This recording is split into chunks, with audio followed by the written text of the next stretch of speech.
Berarti hari ini kita akan melaksanakan diskusi kelas dengan tema adalah perkembangan teknologi komunikasi, informasi, dan komunikasi teknologi atau ICT. Maka untuk itu kita persilakan kelompok 5 untuk menampilkan presentasinya. Beri aplaus.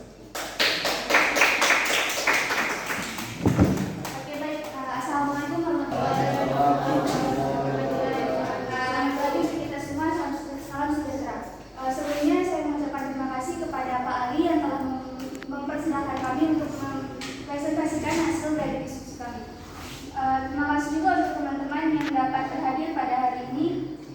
Baiklah, untuk mempersingkat waktu, perkenalkan saya Dewa Dini Rizka dari kelompok 5 sebagai moderator. Silakan mengisi diskusi kita pada kali ini.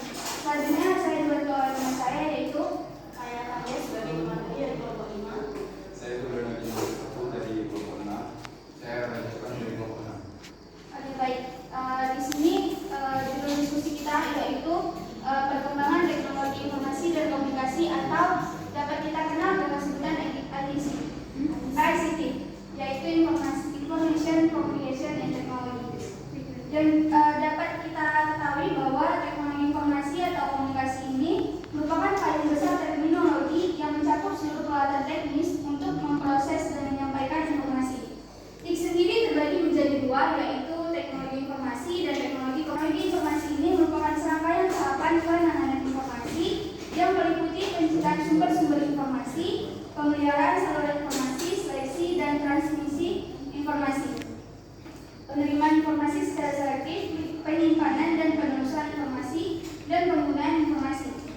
Selanjutnya, teknologi komunikasi sendiri merupakan serangkaian merupakan segala sesuatu yang berkaitan dengan penggunaan alat bantu untuk memproses dan menyampaikan informasi tersebut. Selanjutnya ada media berbasis ITC. Teknologi informasi dan komunikasi sebagai bagian dari ilmu pengetahuan dan teknologi secara umum adalah semua teknologi yang berhubungan dengan pengambilan, pengumpulan, pengolahan, penyimpanan, penyebaran, dan penyajian informasi. Dengan adanya teknologi informasi dan komunikasi dapat memudahkan kita untuk belajar dan mendapatkan informasi yang kita butuhkan dari mana saja dan kapan saja. Contoh dari media berbasis ITC ini yaitu media sosial, yang dimana media sosial ini dapat kita gunakan untuk memperoleh informasi dari di mana saja dan kapan saja, dan sifatnya itu fleksibel. Selanjutnya ada tujuan ITC. Tujuan dari ITC ini adalah menyadarkan akan potensi perkembangan teknologi informasi dan komunikasi yang berubah sehingga dapat termotivasi untuk mempelajari dan mengevaluasi teknologi dan komunikasi sebagai pembelajaran sifatnya lain. Selanjutnya, penggunaan media berbasis ITC ini akan disampaikan oleh Kaya. Baik, terima kasih kepada moderator. Saya akan melanjutkan mengenai pengumpulan media berbasis ICT. Menurut Sentimen DKK pada tahun 2012, secara umum media mempunyai keunggulan yaitu memperjelas penyajian pesan agar tidak terlalu bersifat verbalitas dalam bentuk kata-kata lisan belaka yang mengatasi keterbatasan ruang, waktu, dan daya ingat. Penggunaan media secara tepat dan bervariasi dapat mengatasi sifat pasif anak didik. Dalam hal ini media berguna untuk menimbulkan kegairahan belajar, memungkinkan interaksi yang lebih langsung antara anak didik dan lingkungan serta penyataan dan mencegah anak-anak belajar sendiri menurut kemampuan dan minatnya. Selanjutnya ada penerapan ICT di Indonesia. Jadi pemanfaatan TIK dalam pembelajaran di Indonesia ini telah memiliki sejarah yang cukup panjang. Inisiatif menyelenggarakan siaran radio, pendidikan, dan televisi pendidikan merupakan upaya melakukan penyebaran informasi kesatuan pendidikan yang tersebar di seluruh Nusantara. Selanjutnya, perkembangan ICT. Dampak perkembangan teknologi mempunyai sisi positifnya, yaitu masyarakat yang menjadi pengguna aktif teknologi, situs-situs, serta media komunikasi sosial. Mereka dapat menyampaikan informasi ini dan juga mendapatkan informasi secara lebih mudah.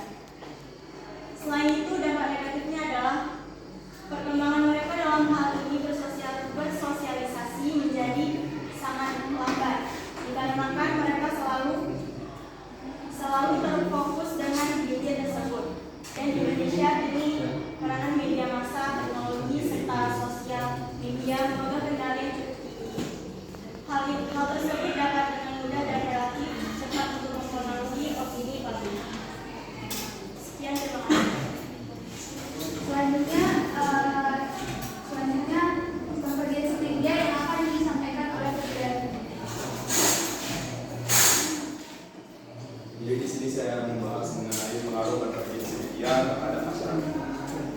Secara umum, konvergensi media ini telah banyak memberikan kemudahan bagi kita masyarakat dalam kita mendapatkan suatu informasi, dan kemudahan juga bagi para penyedia informasi untuk mengkomunikasikan informasinya kepada khalayak umum. Nah, namun tanpa kita sadari, konvergensi media ini telah merubah pola dan tatanan kehidupan masyarakat. Sisi praktis yang ditawarkan oleh konvergensi media ini tentu saja menjadi prioritas yang dicari sekarang ini, paling dicari oleh masyarakat. Sehingga hal ini mempengaruhi pola perilaku dalam keseharian masyarakat secara luas demi pemenuhan kebutuhan terhadap informasi. Nah, misalnya dahulu kita masyarakat ini untuk mendapatkan suatu informasi kita tuh harus mencari koran ataupun surat kabar yang dimana kita dapatkan ini dari loker koran-koran terdekat ataupun diantar langsung ke rumah-rumah, sehingga pembeli langsung, sehingga proses ini terjadi interaksi antara pembeli dan penjual koran tersebut, yang apabila hal ini terjadi secara rutin dan terus-menerus akan menciptakan hubungan kedekatan antara si pembeli dengan penjual. Namun lain halnya apabila semua informasi telah tersedia secara digital sekarang ini, kita mendapatkan sebuah informasi itu lebih cepat dan lebih mudah. Yang dimana kalau kita dulu koran itu kita mendapatkan informasinya mungkin satu atau beberapa hari informasi itu, misalnya informasinya ini udah ada gitu kan, tapi kita baru tahu itu mungkin 1 atau 2 harinya. Namun di konvergensi media ini lebih mudah, kita bisa mendapatkan informasi itu yang baru-baru saja terjadi. Dan dampak dari segi sosial telah menunjukkan bahwa dengan adanya konvergensi media ini telah berubah pola interaksi masyarakat. Dikarenakan kemudian jangkauan yang luas dari media saat ini membuat banyak orang memanfaatkannya untuk sarana promosi, menyebarluaskan undangan, serta penyuluhan dan sosialisasi. Juga fitur yang interaktif membuat para pengguna media lebih nyaman menyampaikan cerita, ekspresi ataupun informasi melalui media digital. Dari hal ini menyebabkan khalayak lebih memilih akses digital dan menjadi kecanduan akan teknologi, sehingga saat ini sebuah gadget seakan tidak bisa lepas dari kehidupan masyarakat dan seolah menjadi kebutuhan primer yang baru. Secara perlahan, fenomena tersebut telah membawa masyarakat ke dalam sebuah budaya yang cenderung ketergantungan terhadap teknologi. Saya kembalikan ke moderator. Baik, terima kasih kepada Beto. Selanjutnya kesimpulan yang akan dibacakan oleh Raja. Saya silakan. Baik, terima kasih moderator.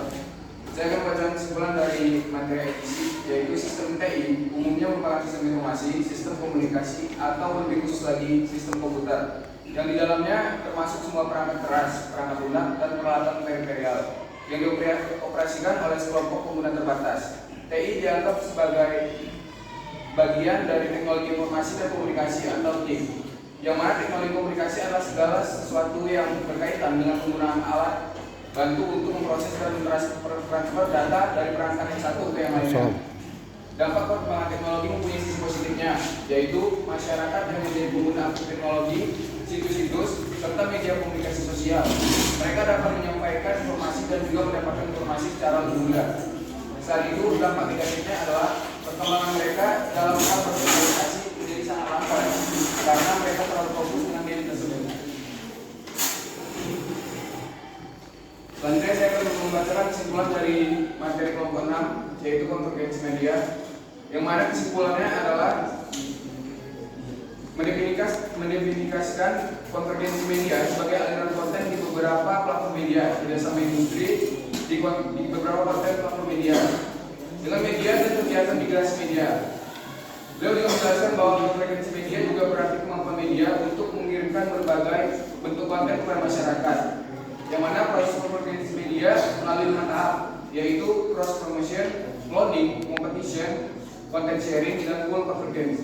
Pengaruh konvergensi media tentunya memberikan pengaruh positif dan negatif bagi industri dan masyarakat umum.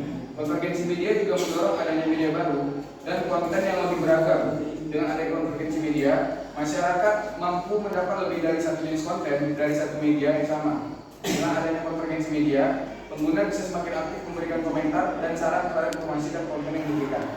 Terima kasih. Kembali ke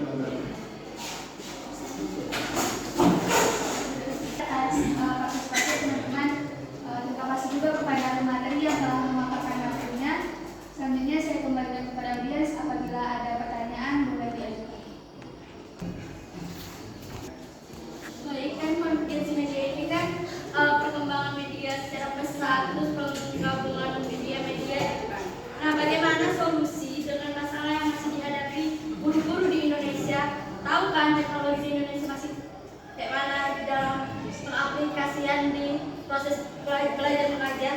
Nah, bagaimana solusinya agar masalah itu bisa diatasi juga gitu dengan mengaplikasikan teknologi pendidikan dalam proses pembelajaran. Masuk.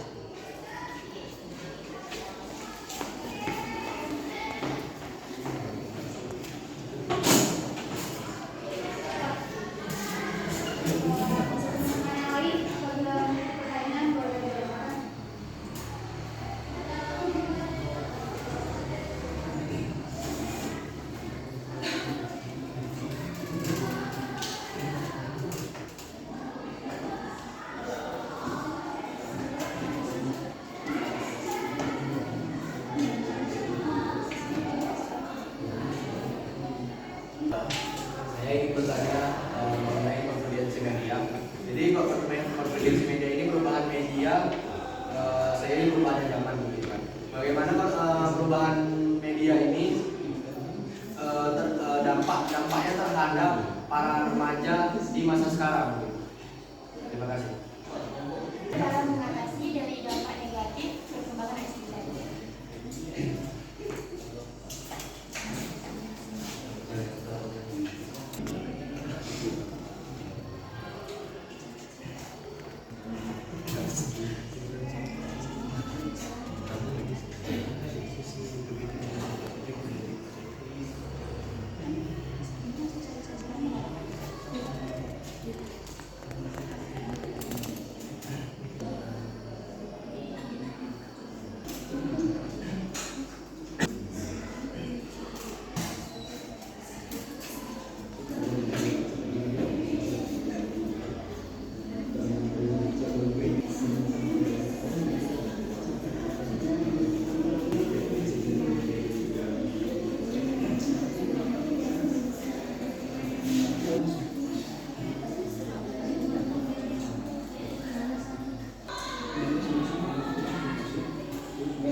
dia udahlah nggak apa-apa, yang penting dia diam kayak gitu. Nah itu udah ketergantungan dari kecil gitu kan, jadi kan susah tuh nyalainnya. Tapi kalau memang dia dari awal nggak dibiasain sama orang tuanya kayak gitu, itu bisa kita atasi kayak kita biarin aja dia sukanya kemana, kita biarin dia main-main keluar sama teman-temannya kayak gitu. Gaptek ya, kita bilang gaptek dalam bidang pendidikan akan dijawab oleh